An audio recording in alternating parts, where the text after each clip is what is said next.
Good morning and welcome to the NANOCO Group PLC investor presentation. Throughout this recorded presentation, investors will be in listen-only mode. Questions are encouraged and they can be submitted at any time using the Q&A tab that's situated on the right-hand corner of your screen. Just simply type in your questions and press send. The company may not be in a position to answer every question it receives during the meeting itself. However, the company can review all the questions submitted today and publish responses where it is appropriate to do so. Before we begin, I'd like to submit the following poll, and I'd now like to hand you over to Christopher Richards. Good morning to you, sir. Good morning, Alessandra. Good morning, everybody, and welcome to the NANOCO webinar. My name is Chris Richards. I'm the chairman of NANOCO, and I'm delighted to be joined today by the three senior executives of NANOCO. First of all, Dmitry Shashkov, our new CEO, who's been in post now for a month, and you'll hear a lot from him in this presentation. I'm delighted he's already making a major impact in the company, which is terrific. Secondly, Liam Gray, the CFO, whom I think most of you have met in previous webinars. And of course, very importantly, Dr. Nigel Pickett, our founder and CSO, who one of the very few people in the world who've generated IP which has been validated in excess of $150 million. A real rock star of a scientist, in my view. The last few months have been a period of considerable change at NANOCO. Not only the arrival of Dmitry, but also we were delighted to bring in Jalal Bagheli and Dita May to the board, both of whom have extensive experience in the sector and a terrific track record of shareholder value creation. And they have all contributed substantially to the new strategy, which we announced a few weeks ago, and which Dmitry will take you through. And just again on the questions, we had a lot of questions submitted in advance of the meeting. Please do submit more questions, and we will answer as many of those as we can before the webinar finishes. So that being said, I'll pass to Liam, if I may, for the first section of the presentation. Thank you, Chris. The first slide here is a quick content slide. We'll run through the FY24 achievements and the FY24 results, and that'll be me. And then Dmitry will run through the value of the NANOCO section. And then finally, Chris will comment on the GM requisition. So moving on to the FY24 review. Firstly, we did deliver two of our first generation sensor materials at production scale. For those who are familiar with our history, we've been working on these first generation sensor materials for a number of years through the development, optimization, scale up and validation stages. We then produce these at production scale and deliver them to meet our customers' requirements. Obviously, having fulfilled this order, we were very disappointed there was no follow-on orders, but it is worth mentioning that that we can produce these materials as and when we need to, should we get orders in the future. And if not, the equipment which we did receive for free can largely be repurposed for other iterations of nanomaterials. We did commence two JDAs. So these were both announced around this time last year. One with the European customer, which was subsequently cancelled post-year end. The other was with the Asian chemical customer, and that's very much ongoing, and we continue to meet all the target metrics which that customer provides. In the calendar year, we completed the promised 33 million return to shareholders. This was made up of a £30 million tender and a subsequent £3 million buyback, which was completed post-year end. We also completed the fit-out of our device and analytical lab, which allows NANOCO quicker feedback on development of our quantum dots, both for existing customers as part of any JDAs or as part of our own product development in-house on future iterations of materials. As mentioned before, during the financial year, we did appoint two new non-exec directors.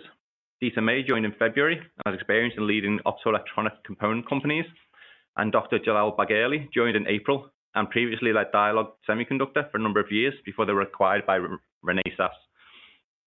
Obviously, post-year end, we've had Dmitry Shashkov join us as CEO, and we're very excited to have all three on board. And then finally, we did appoint CDX to advise on the future of the operating business, and Dmitry will cover that in a bit more detail later on. So moving to the financial highlights, we did see revenue increase by 40% from 5.6 million to 7.9 million.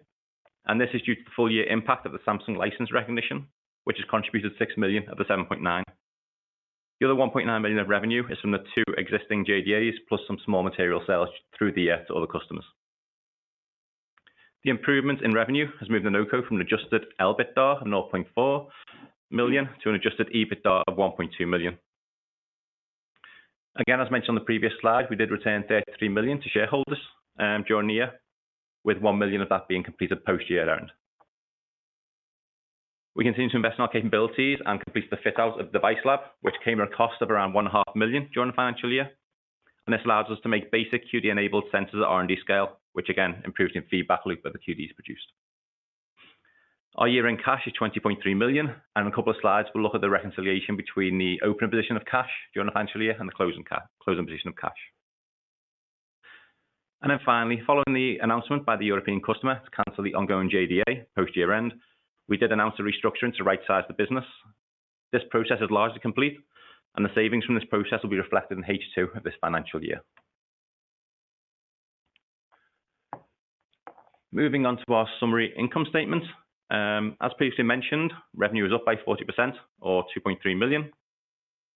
And this increase in revenue has contributed an additional 1.9 million to our gross profit in the year. The small other operating income relates to grants received from Innovate UK, and again, that project was completed during the year.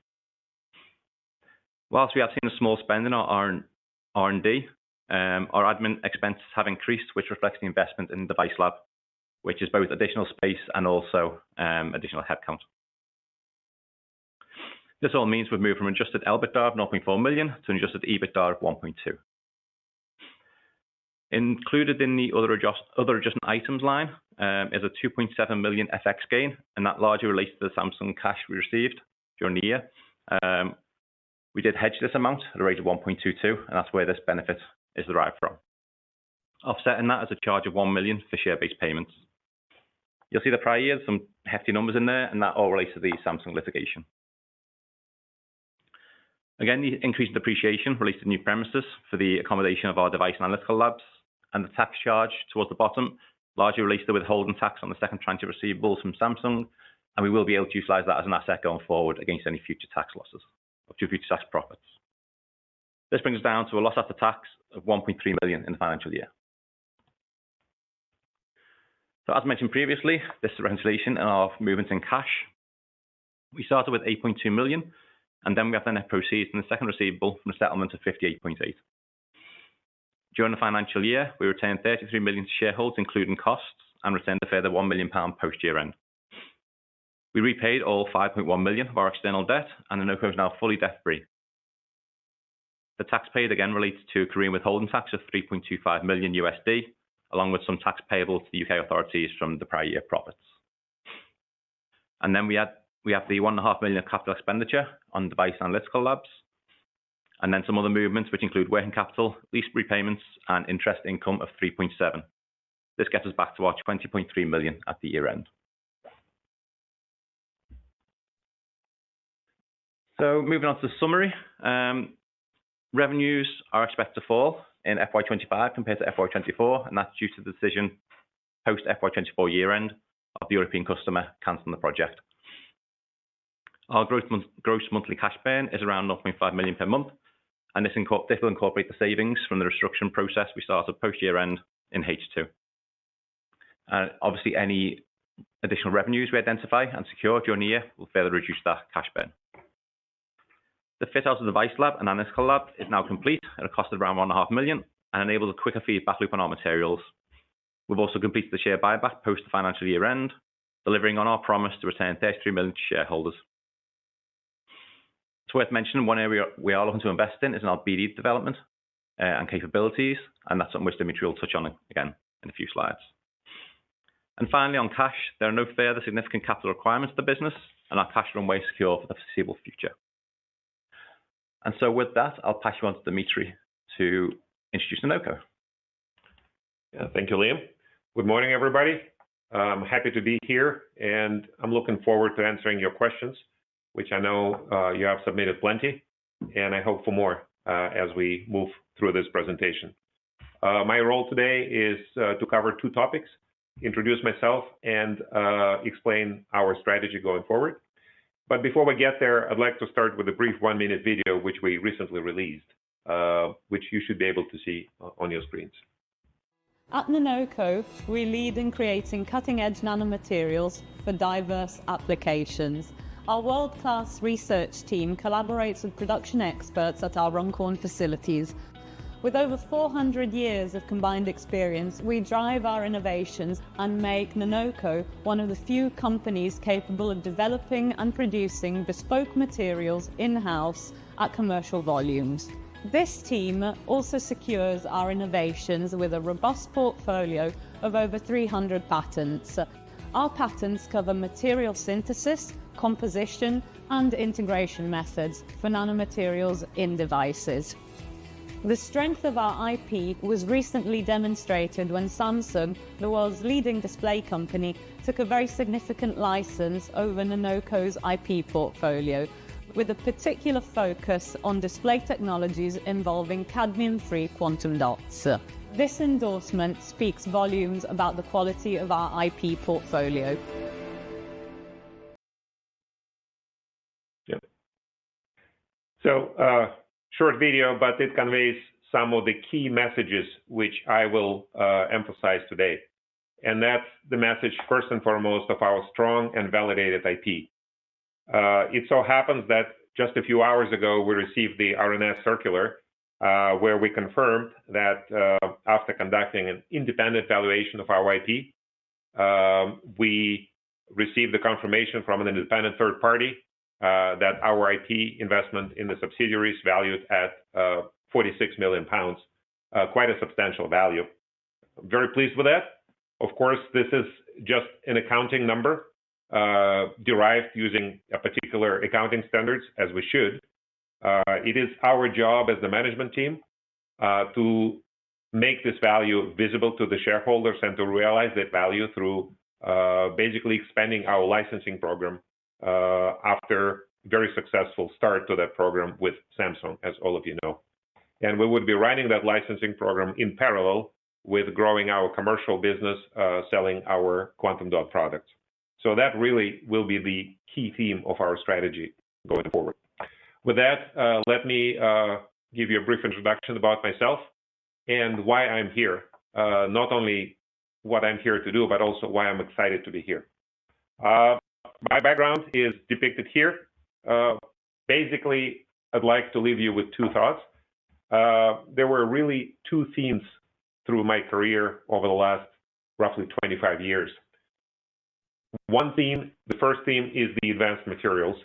And I was part of 6 different companies where advanced materials played a key role in my work, starting as a consultant at McKinsey for about 5 years, and then in positions of increasing responsibility over 5 different companies where I served as a general manager or a CEO of various businesses selling into industries such as semiconductors, flat panel display, LED, etc. As you can see, the industries listed there in blue color, they're all industries which are quite relevant to NANOCO's future. And of course, I see it as a good fit just from the technical standpoint. The second theme of my career is really in my general manager roles, I was focused on helping companies grow. So what you see at the bottom of the table in green is growth strategy and implementing it through both organic growth and through M&A. That was a repeated theme, and the size and complexity of the business which I was running increased over time.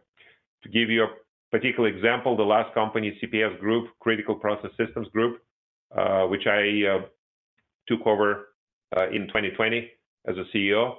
By the year 2024, when I left the business, just before joining NANOCO, we were able to grow the business organically by about 3x on the revenue and about 4x on the EBITDA. That's not including acquisitions. And in parallel, we were able to execute 4 acquisitions in those 4 years, ranging from 20 million in revenue to the largest deal of over $500 million in revenue.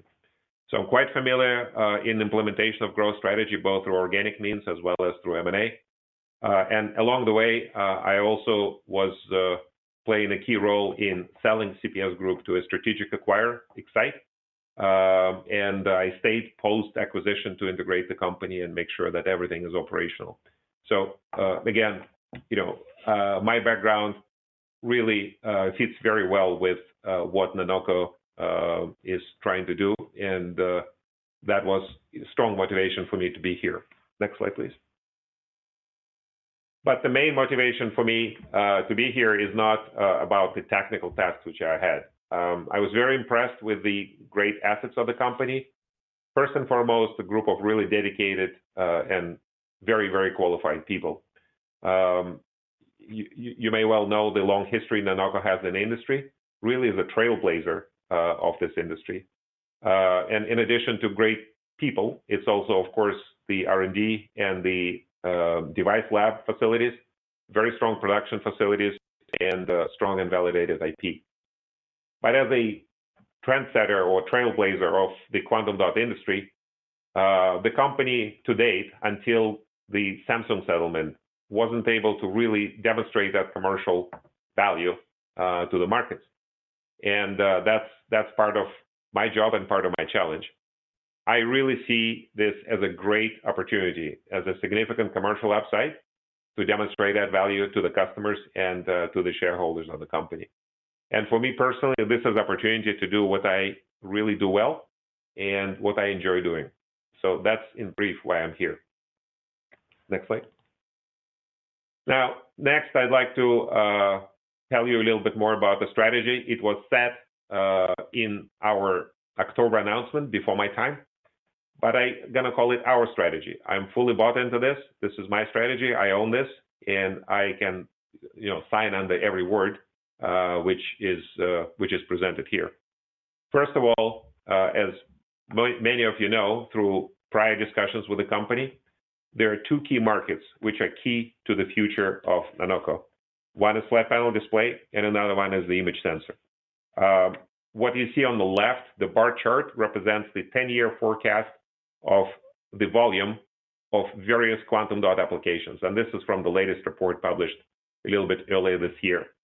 And the 7 bottom categories, if you can see through the colors, 7 bottom categories on this chart are all coming from those two markets, flat panel display and image sensor.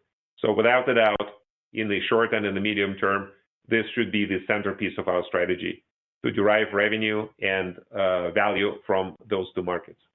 The way we're going to play our game will be a little bit different.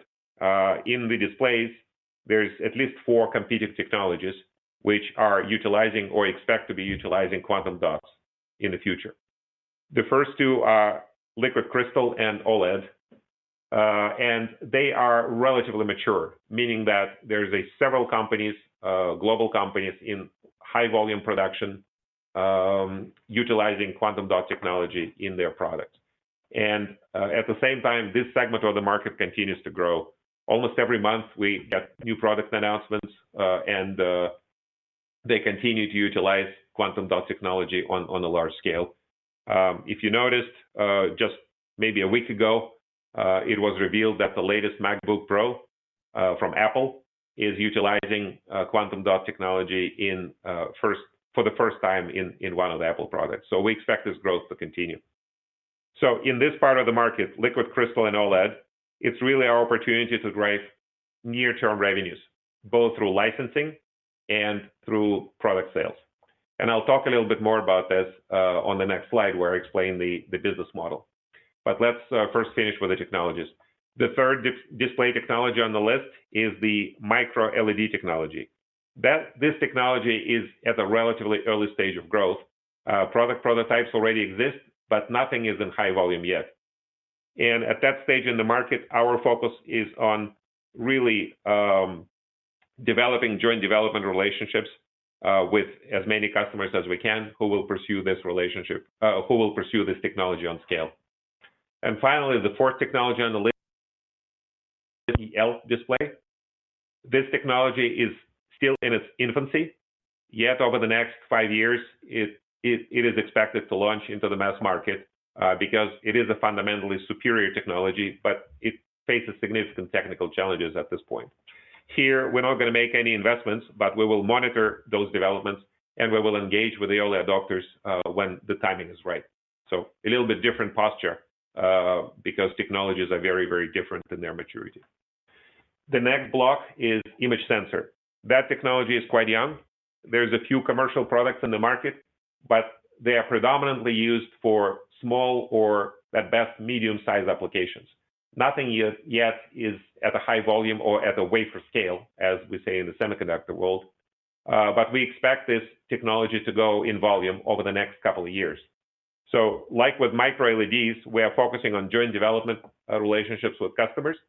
This were two of our big relationships in the prior year. One of them is now terminated, another one is ongoing. In this category, we have at least a small handful of additional joint development relationships which we're pursuing. And we see great interest from the customers to engage in that technology joint development with us, simply because of the strength of our portfolio. I'll talk about that on one of the next slides. At the bottom of this chart, we identified 7 additional market segments, which are all at the drawing board. Here, our task is different. Many of you are aware that NANOCO in the past tried to develop some of these applications, but perhaps too early, perhaps before their prime time. We will learn from all the past engagements, and over the next few months, my objective is to develop a short and prioritized list of those additional market applications where we have a real shot at the revenues within a short to medium time frame. Nothing should take 10 years. It should be quite realistic and within reach. And then for most of calendar year 2025, we would be executing against those, small number, but much more concrete applications where we believe we can get customer engagements in the short term. So that's in essence how we're gonna, pursue different market opportunities. Next slide, please. On the next page, I talk a little bit about 3 different business models which we can pursue. It's quite self-explanatory. If I take flat panel display and image sensor market as an example, in all of those markets, we can start with simply licensing our quantum dot technology to the interested players. That's the first arrows up and down. The business model for NANOCO remains to go for product sales, and it may take a form of just a quantum dot sale. That's the second arrows, or we can take it one step further. In case of flat panel display, we could be selling quantum dots in resin, as they're called, or in case of image sensor, we could be selling quantum dot inks. This is an important extension of our business model, because in specialty materials, which is the industry we're in, any opportunity to create a customized formulation, which is specifically tuned to the needs of the customer and their specific process. This is an opportunity to create more value. Not only typically it's a higher revenue and higher margin for the product sale, but it also a much stickier relationship because your product, once it is tuned to the customer specific process, becomes proprietary, and you become almost impossible to replace with another supplier under most circumstances. So we will pursue that third step on a case-by-case basis where it makes sense. Certainly it makes sense in image sensor, where this ink development process is now front and center focus of technical efforts by our customers. And we will pursue that whenever possible. But when we go back to the top of the display market, I'd like to make an important distinction. We all very proud of the achievement with the Samsung outcome of the Samsung litigation and the licensing program which resulted from that. But that was just the beginning. We're quite firm in our belief that any other player in the flat panel display industry who is utilizing cadmium-free quantum dots on scale, and I repeat again, on scale, meaning in industrial quantities covering thousands and millions of devices.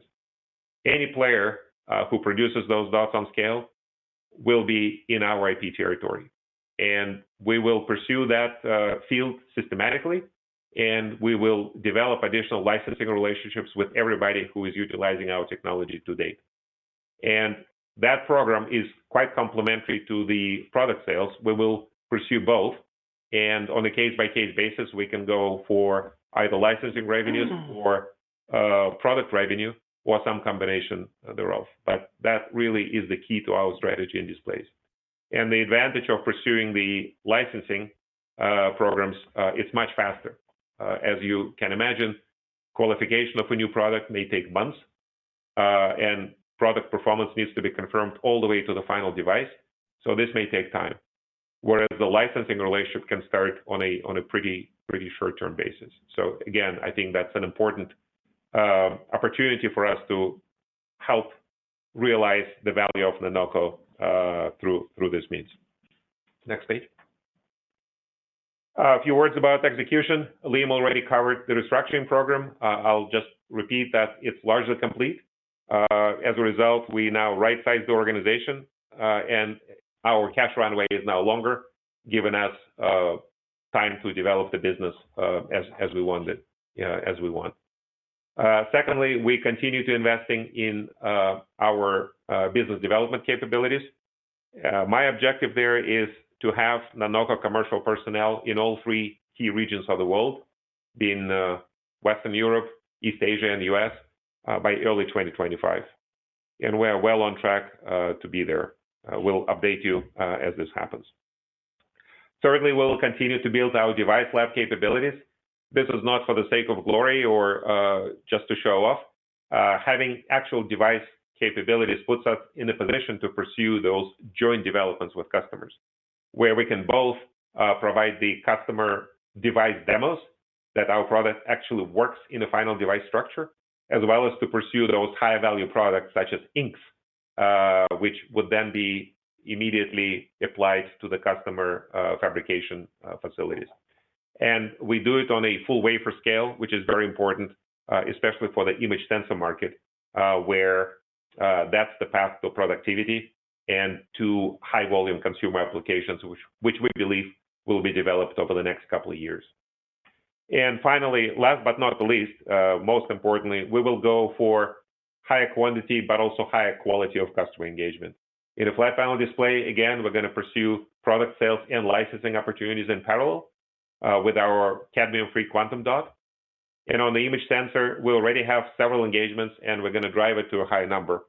Our objective is to cover all committed players in the image sensor market who want to engage quantum dot technology into their devices. We'd like to be their supplier of choice, and we're well positioned to do so. The reason we're well positioned, we believe we have a unique and unmatched portfolio of products. You can see the three chemical species of quantum dots: lead sulfide, indium arsenide, and indium antimonide. These are very distinct chemistries. Each of them has been already tested at the device level.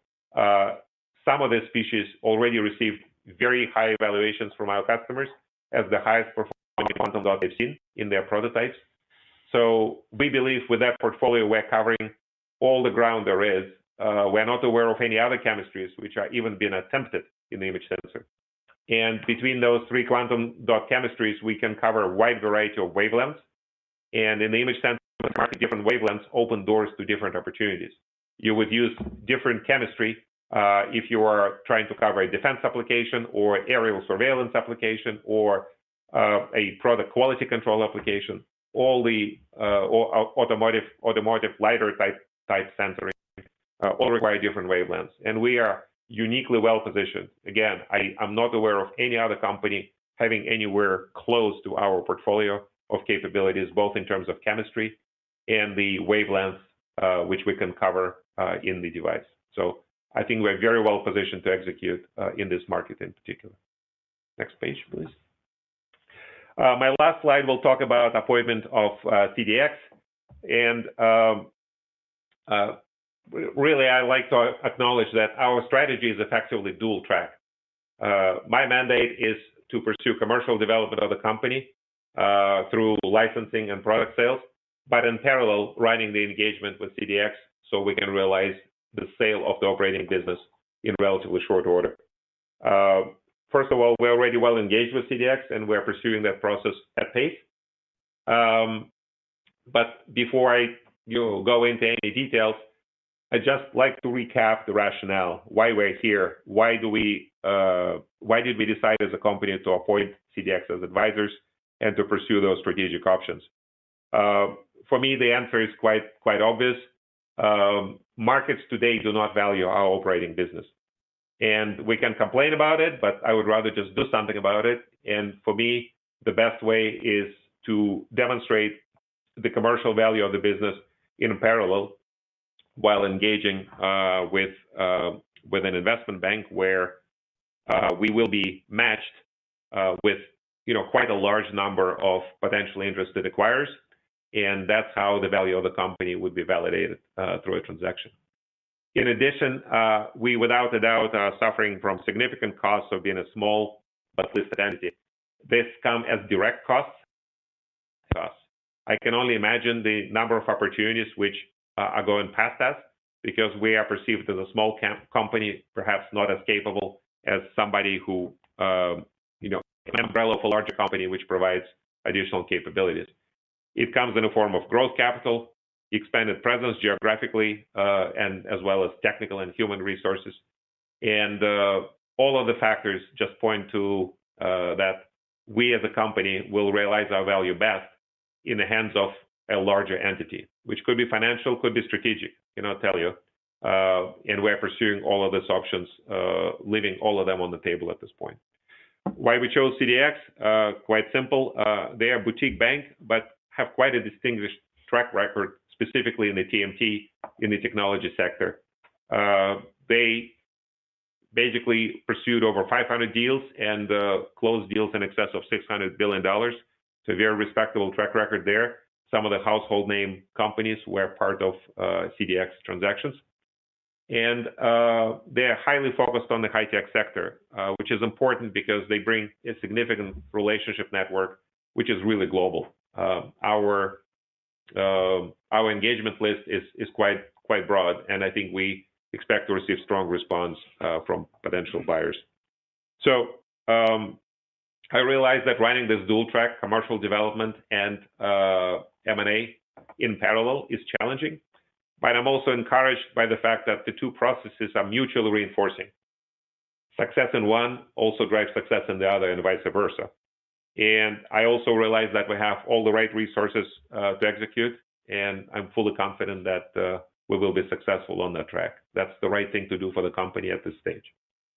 So with that, I will pass it to Chris. Thank you very much, Dmitry. And I hope shareholders will agree with me that Dmitry demonstrates a huge knowledge and understanding of this sector and is bringing very important fresh thinking to our commercial strategies as well as the CDX process. What I would like to do very quickly with our last slide is refer to the EGM requisition. If you could change slides, please, Liam. It is with something of a heavy heart that we are again facing an activist shareholder who is not acting in the interests of shareholders as a whole. Milkwood has a track record as an activist seeking to get control of cash-rich companies from a modest shareholding, most recently with Downing Strategic Investment Trust. And their clear plan that they have shared with us in conversation is that they would like to retain cash in the business and turn NANOCO into an investment company. The board believes that surplus cash should be returned to shareholders, and we plan to do that progressively during FY25. We fundamentally believe that shareholders want their cash back. We are respectful of shareholders' right to a view, and we will test our assumption at the appropriate time. But we make the assumption, shareholders, it's your cash, not anybody else's. We have a clear strategy to maximize NANOCO's value with Dmitry's appointment, and I think Dmitry has set that out extremely well. Liam has also set out the significant cost reductions already implemented. The CDX process, I'm delighted to say, is progressing at pace. We have a new board and a new strategy, as I said at the beginning, and we have the right mix of experience and industry knowledge, particularly with Dita May and Jalal Begherli. Both Liam and I have referred to their sector experience and their industry knowledge. And as we announced recently, I'm stepping down as chair at the AGM in January, and I'm delighted to say that Jalal will become the chair at that time. So our conclusion on the Milkwood approach is that having the Milkwood nominees around the board table would be disruptive. They would seek to retain cash, whereas we believe that cash should be returned to shareholders. So we ask that you will vote, and you'll vote against the resolutions to appoint those members. So thank you very much. I think with that, we are through the slides. And I suggest that we now go to the Q&A. You've asked a large number of questions, and Liam is going to be our ringmaster and invite us one by one to answer your questions. Over to Liam. Thank you, Chris. So we'll start with the pre-submitted questions. The first one was, the strategic review repeated with the interims seems a masterpiece of optionality. What does the board actually want to achieve, and what do they consider the best outcome for all shareholders? So Dimitri. Yeah, I love the language, a masterpiece of optionality, beautiful language. Thank you for this question. The answer is quite simple, really. Today, the markets are not valuing our operating business properly. And our task is to demonstrate that value through sale of the operating business at a significantly higher value than what the market is showing today. As simple as that. Okay, thank you. The next question, report indicates Apple is using cadmium-free quantum dots in its new Macs.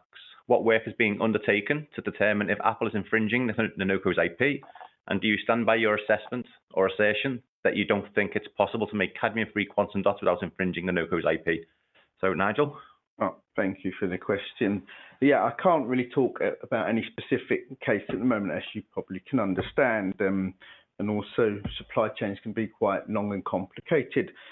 But like as Dimitri said in his presentation, we believe that anyone making cadmium-free quantum dots on an industrial scale is more than likely to be infringing our IP. As we demonstrated before, we will defend our IP vehemently like we have against Samsung. So obviously there's a lot going on behind the scenes, you could say. Thank you. Next question. If the operating business and IP were to be sold, what would represent an acceptable monetization level for long-term holders? The board must have an idea of what they are prepared to accept. How would that translate into cash to the listed entity? And if the listed entity became a cash shell, would the board expect to wind it up and distribute all cash to shareholders? Do you want to take this one? Yeah, look, I'd rather not speculate on the potential value of the business, but I will just repeat what I said in the first question. It is clear to me that it should be substantially higher than what market is valuing operating entity at right now. As for the cash, the intention is clear, as Chris already indicated. We will be returning surplus cash to the shareholders. In the context of a transaction, surplus cash is always excluded, and we plan to do so and distribute it to the shareholders at the right time. Thank you. Is the potential sale of the trading company being done via an auction process? Appreciate they can vary in length, but supposing progress is smooth, when would you expect the sale to close? Q1, Q2 of 2025 question. Dimitri? Yeah, so the progress is smooth. We're already well engaged and we're moving, at a good pace. I cannot tell you the definitive end to the process. As all of you are well aware, M&A is quite unpredictable. We're following all the rules in the playbook, how to run a good process. But the objective of that process is not the fastest closure. The objective is the maximum value. And if it takes longer, a little bit longer to achieve higher value, we're prepared to make that choice because that's the right answer to the shareholders. I also don't like the word auction. Auction implies a highly structured process, which is also time-bound. We are not in a fire sale. I do not want to engage in this process in a rush because we, as a seller, would be disadvantaged, and that's not the situation we want to be in. It is a highly structured process where we engage with a large number of interested parties, and we progressively let them to the next stage of the process, first under an NDA, first without an NDA, then under an NDA, then eventually through access to the data room, where that process leads under all the normal M&A scenarios to the highest value being offered for the company. We're going to follow that process, and how long it will take, I will not speculate, but we are prepared to move fast if the market is moving fast and we generate strong interest from potential buyers, which I believe to be the case. Thank you. Next question: where are Lombard ODA now in respect of their ownership of NANOCO? Chris, do you want to talk about this? Sure. As we notified by RNS, Lombard ODA are now below the threshold which requires disclosure. That's 3%. So their shareholding by definition is below 3%. Thank you. If NANOCO's product is so good, why did ST Micro walk away? Dimitri? So I think our product is not just good, it's quite exceptional. And it's not my words. We heard these words said by our customer as they disengaged. I believe at that point in time, they had no reason to sugarcoat anything. And they assured us that the termination of the project had nothing to do with the product. They were quite proud of our joint achievements in driving the product performance and the device performance to a very, very high level. As for reasons for disengagement, I think we already covered that. Each company chooses their own focus in the products and markets. And that particular company, as we understand it, chose to focus on very large-scale consumer markets. And they judged that in case of image sensor, it will take some time to get to the high-volume consumer applications. There's a very different judgment which other companies are making. We're monitoring at least a dozen of companies which are pursuing quantum dot programs in the sensor arena. Some of them are very large. Some others are, small and medium-sized companies. And we're engaging with both. When we engage with a smaller company, they're often quite nimble, and they're moving very, very fast, focusing on just one application. And those are very valuable engagements because they give us early experience in production and in device performance. And in parallel, we're engaging with the larger companies, and there are several large companies which continue to be very committed to quantum dots in the sensor arena. And pursuing this in parallel is really the path to penetrate that market in the fastest possible fashion. That's our objective. Thank you. Next one's for Chris. Whether the new NED's going to show their faces and speak to shareholders? That's a great question. We see a lot of them, of course, not only formally at boards, but between board meetings. And I have to say that I am very impressed by their commitment, their engagement, and the contribution they're making based upon their extensive experience of the sector and their track record of shareholder value creation. I think for shareholders as a whole, the best time to meet them is the AGM, and everybody is cordially invited to attend that, either virtually or in person. And clearly, Jalal, as the new chair, will be more visible to shareholders over time through occasions such as this. Thank you, Chris. The next pre-submitted question: why won't you still have live questions to the discussions? Well, live questions can and are being submitted, so we'll come to them when we've completed all the pre-submitted ones. Will the payment of the non-executive director fees through shares be done by reference to the share price today or the share price at the time of the transaction FY25? Chris, do you want to talk about the mechanics around this? Sure. One of the things we wanted to do here was not only support the reduction in the cash burn, but demonstrate palpable alignment with shareholders. So the number of shares where the trade-off is happening between a stipend and the shares, that's being done monthly. And we use the share price in that month, which means that in effect, I am buying shares in the market month by month alongside existing shareholders. So we have complete alignment of interest with shareholders. Thank you, Chris. The next question, we're on to live questions now. Could you return 80% cash now to shareholders? If not, then why? Chris, do you want to talk about the progressive returns, etc.? Yes, absolutely. We will return cash progressively as the CDX process moves forward, and that we have more certainty on the sale process and its timing. As Dimitri has pointed out very clearly, our task is to optimize shareholders' return. So that we also have some working capital needs of the business to ensure that we have a valuable property that somebody wants to buy. So finally, we have a track record of returning surplus cash to shareholders. It's our philosophy. We believe that cash is the shareholders' cash, and we will do that in line with that statement. Thank you. A couple of tech questions now for Nigel. What are the views of lead in sensors, and how far away are lead-free? Well, lead is like the first generation sensors, as you probably know, and we, with others, have made working devices with these. The lead-free, why would you want lead-free? Obviously, you don't have the toxic metals in there. But the key things is that they're efficient, and also you get a much wider wavelength range. You can move, from the IR into the SWIR, and it means you can have a lot more applications. So that's why we have been working on the lead-free. Where are we up to? We believe there are actually lead-free prototypes out there. So actually working commercial devices probably are not very far away. Thank you. And the next one, what are the views on QD cadmium-free versus cadmium-containing? Well, as we just said, cadmium is a toxic heavy metal with various restrictions throughout the world on the use of it.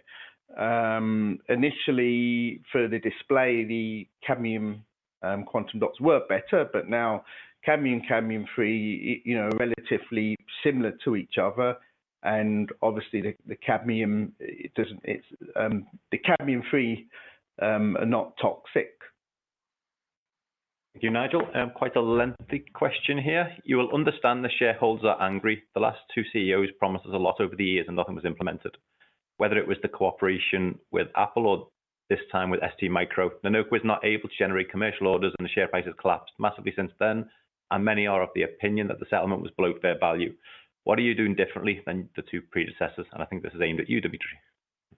Yeah, no, happy to answer that. So, first of all, I fully understand your frustration. While I wasn't there, I'm aware of the history, and I certainly will study that history to the extent it helps me inform my actions. Yeah. But to answer it directly, what is different? First of all, we're different as a company. There's significantly better capabilities to pursue those joint developments. And yes, this is technical, but having really strong production facilities which already produce those products in volume, having really strong device lab which can now demonstrate device performance, we were just a few short months ago unable to do so. We're in a very different place as a company, just technically. We're also in a different place commercially, and the big watershed moment there is the Samsung settlement. Again, as I was saying, maybe I'm saying it too many times, but I'll say it one more time. Samsung settlement and Samsung license was just the beginning. Every other player in this industry is watching very carefully what happened with Samsung, and every other player in this industry will hear our opinion that other cadmium-free quantum dots, which are used in the display market, in our IP territory. We're going to look at this very systematically. We're going to approach everybody with very open shield, and we will engage in those licensing discussions, being fully open to the outcomes, whether it is a license similar to Samsung, or it is a product sale on a larger scale than what we had before, or it's some combination of both. We will go by what works best for the customers, but in the end, we will find a way to realize the value of our IP, specifically on the display side. And on the image sensor side, so disengagement of a large customer is a setback. But when I put it in a perspective, how many other discussions we are currently in, how many of them are progressing quite fast to forming new joint development agreements, I'm very, very optimistic, and this is not an empty hope. I know that our portfolio of products is quite unique. I hear how strongly our potential customers are committed to this technical development. It is seen as a very high potential new product with shortwave and near infrared sensing across a variety of applications. Again, if you think about the fundamental drivers, it's not so we can all take nicer pictures. In fact, we may not have better consumer cameras with this technology at all. But it is really to drive a variety of applications, starting with defense, very substantial defense programs in many of the Western world militaries. It's also a bunch of industrial applications, new ways of quality control, ranging from semiconductors to agriculture, where this infrared vision brings completely new possibilities, higher productivity in all of those industries. And of course, it's the variety of automotive applications. The stakes in automotive applications are high.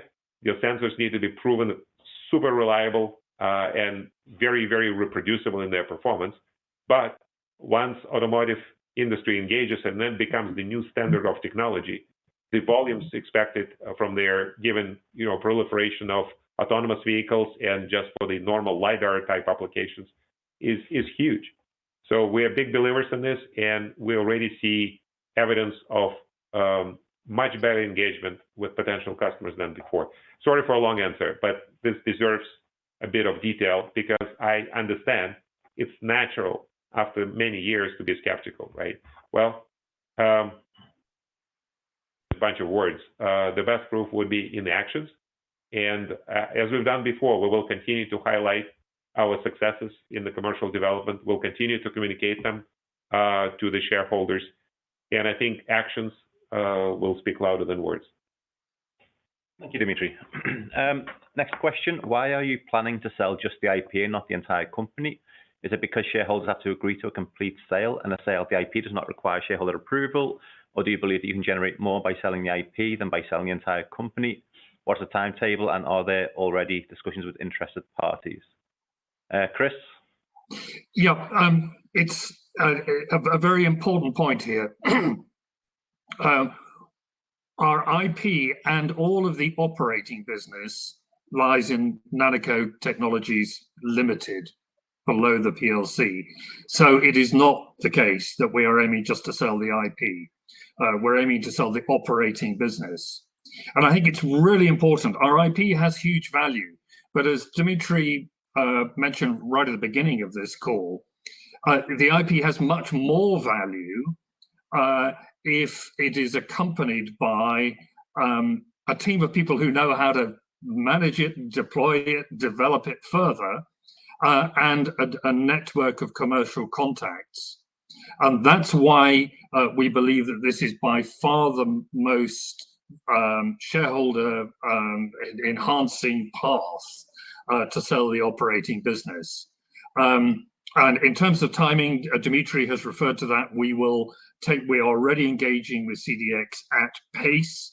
I'm incredibly impressed by how much time and effort CDX is putting into this, as well as Dimitri and the team. And we will drive this in a way which maximizes shareholders' returns. Thank you, Chris. Next question. In your presentation, you mentioned short and medium term income from your business models. Can you be more specific about the short and medium term? Are we talking about months, years? And if so, how many months or years do you have in mind? Tricky question to answer because every customer will be different, and in different markets, people move at different speed. But if I try to answer generically, when I say that licensing opportunities could kick in quickly in the short term, I mean in a span of a few months. Volume supply of a product, and again, I repeat this word, volume supply of a product, usually requires, well, two things. One, it requires your product to be fully qualified on scale, and two, it requires the device itself or system itself being already in high volume production, right? So this may take up to a year because qualification of the product, requires significant amount of reliability testing and, repeating the tests, etc. And different devices will have different hurdles to overcome. So in the display market, I think it could be about a year before we are supplying a product on scale. I don't know, Nigel, maybe correct me with the past experience if you think it can happen sooner than that, but approximately. No, you're correct. It could happen sooner than that. All depends on the customer. Yeah, So, yeah. And in a younger market such as image sensor, for us to have a volume supply, well, it requires that a high volume application already been developed. As I mentioned, right now, applications which are in production tend to be small to medium sized. So there we can have, within a year, we can have medium level of revenue. But for high volume application on the sensor side, that application itself needs to come to life. This, my belief will probably be about 2 to 3 years before large applications in automotive will kick in, but we'll see. So different time scales in different markets. We for sure will be focusing on the near-term opportunities first and foremost. Thank you, Dimitri. How many licensing opportunities are in advanced mode? Dimitri? Yeah, I would rather not comment on the specific numbers, but I will say that the intention is to engage with every sizable player in the market, every single one. Thank you. And it's a very concentrated industry, as you know.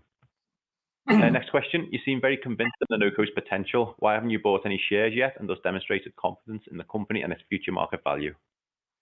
I think this is aimed at you, Dimitri. Yeah, well, I'll answer simply. Up until today, I was simply precluded from buying shares because of the closed period. So, because we released material non-public information with the annual results as well as the valuation of our IP, I was in a blackout period. Okay, one for Chris. How are the Neds challenging the board? Yes, absolutely. Effectively, I think, particularly Jalal and Dieter with their knowledge of the sector, they really dig deep into the matters, and they also challenge the executive very extensively. Have you thought about this? Have you thought about that? Will that work? Will that not work? And both in board meetings and outside board meetings over the last 12 months has been extensive and robust challenge. And frankly, for where I sit as chair, it would be a waste not to use the insight of people like Dieter and Jalal, and they've been very generous with the use of time. And again, I'm really excited about Jalal taking over from me as chair. He has a terrific track record. I think Liam mentioned it earlier. He became CEO of Dialog Semiconductor when it was losing $20 million a year. 10 or 11 years later, it was generating $200 million a year, and the business was sold for $5 billion. So someone like Jalal, and Dieter similarly has a great track record, someone like Jalal is absolutely worth listening to. Thank you, Chris. The next one is... Sorry, you will be able to meet both Jalal and Dieter, as well as Ali and Chris Batteram, Alison Fielding, I should say, Dr. Alison Fielding, and Chris Batteram at the AGM. Sorry, Liam. That's okay. A tech question for Nigel. How are you protecting your trade secrets-based patents?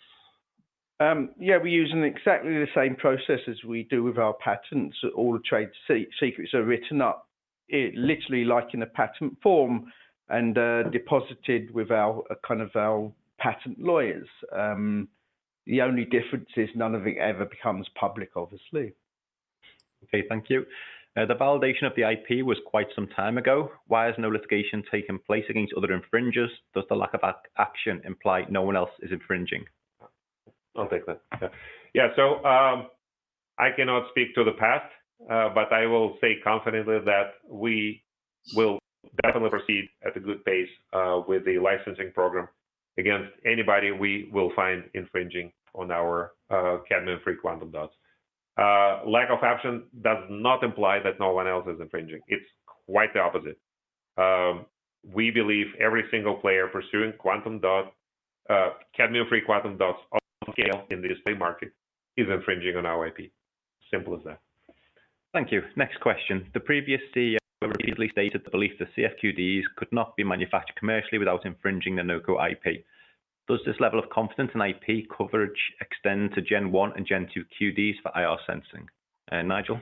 Yeah, with Gen 1, which is based on lead sulfide, we have some patent coverage, but Gen 2 are based on what's known as 3,5 materials, and these are the same type of materials that are used for the display as the cadmium-free quantum dots indium phosphide. And they had to use the same seeding process to be made. So, you know, we have a high level of confidence, especially when you move to the Gen 2 type materials, that those will be covered by our patents. Thank you. Another question. So listening to what you said, Apple is possibly infringing the IP of NANOCO. What would be the next steps in case they are infringing? I mean, first and foremost, we need to establish the facts. Those are quite complex supply chains. As you well know, Apple acts as a system integrator, but the components of the system are provided by suppliers all over the world. So we would need to establish the supply chain for the product and then confirm that those are cadmium-free quantum dots and the process used thereof, and take steps accordingly. I'm not going to speculate what we're going to do with this company or that company. First, we need to establish the facts. But for me, the significance of Apple product introduction is simply that this technology has many, many years of life. It is still the best technology today. In this case, on the LCD screen, has many years of life in future generations of products. It's high performing. It's desired by the consumers. And as a result, companies like Apple continue to broaden the use of that technology in the industry. So that's a good sign for us because we are planning to develop our commercial sales in combination with licensing revenues from this market. So that's why it's so important. Thank you, Dimitri. Another one on what's the timeline for CDM-free QD's licensing? I assume cadmium-free. Cadmium, yes. What's the timeline for licensing? Well, we start now, and we move as fast as we can, covering all the suspected and over time proven infringing cases. Thank you. And the last question I can see on the list, will the sale of NANOCO Technologies or any other subsidiary require a shareholder vote? Chris, do you want to comment on this? My understanding is technically possibly not, but given a move of this magnitude, it would be, in my view, quite surprising if the board did not seek shareholder approval. But that will be a question for the board would need to consider at the time. Thank you very much, Chris. And with that, I think that's all the questions answered. Perfect. Dimitri, Liam, Chris, thank you very much for your time and answering all those questions from investors. Of course, the company can review all the questions submitted today, and we will publish out the responses on the Investor Meet Company platform. But just before redirecting investors to provide you with their feedback, which I know is particularly important to you all at the company, Dimitri, could I just ask you for a few closing comments? Yeah, I'll simply say I'm very glad to be here at NANOCO first, but also at this meeting. I'm looking forward to providing all the shareholders with further updates as we're progressing down the strategic path and to future discussions. Please keep coming back to us with your questions. We learned a lot from these questions. You are our most important audience, and we'll continue to move the company forward and demonstrate our success along the way. So thank you.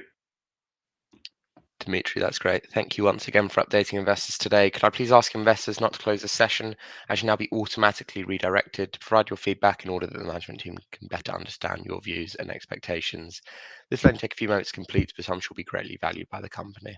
On behalf of the management team of NANOCO Group PLC, we'd like to thank you for attending today's presentation, and good morning to you all.